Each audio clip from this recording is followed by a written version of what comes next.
वळूया पुढच्या बातमीकडे। शिवसेना आमदार प्रकरणामध्ये आज सुप्रीम कोर्टामध्ये महत्त्वाची सुनावणी होणार आहे। राहुल नार्वेकर यांनी ठाकरे गट आमदार पात्र केल्याच्या निर्णयाला आव्हान देण्यात आलंय। नार्वेकरांनी दिलेल्या निर्णयाला शिंदे गटाचे भरत गोगावले यांनी आव्हान दिलं आहे, तर ठाकरे गटाचे आमदार अपात्र करण्याची मागणी शिंदे गटाची आहे। तर दुसरीकडे शिंदे गटाचे 39 आमदार अपात्र करा अशी मागणी ठाकरे गटाचे सुनील प्रभू यांनी केली आहे। ठाकरे गटाच्या सुनील प्रभू यांनी सुप्रीम कोर्टामध्ये या संदर्भात याचिका दाखल केलेली आहे आणि ही सुनावणी हायकोर्ट की सुप्रीम कोर्टामध्ये चालवायची हे आज ठरण्याची शक्यता आहे। तर महत्त्वाची बातमी आपण पाहतोय, शिवसेना आमदार प्रकरणामध्ये आज सुप्रीम कोर्टामध्ये महत्त्वाची सुनावणी होणार आहे।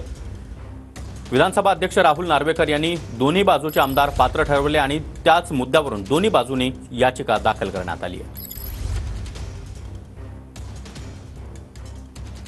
तर शिंदे गट आणि ठाकरे गट एकमेकांविरोधात सुप्रीम कोर्टात गेलेले आहेत। शिंदे आणि ठाकरे गटाकडून याचिका दाखल करण्यात आली आहे। शिंदे गटाचे आमदार अपात्र करण्याची मागणी सुनील प्रभू यांनी केली आहे।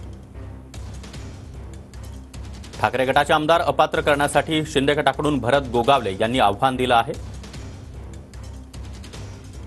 राहुल नार्वेकर यांनी दोन्ही गटातील आमदारांना पात्र ठरवलं होतं। विधानसभा अध्यक्ष राहुल नार्वेकरांच्या निर्णयाविरोधात दोन्ही गट सुप्रीम कोर्टात गेले आहेत।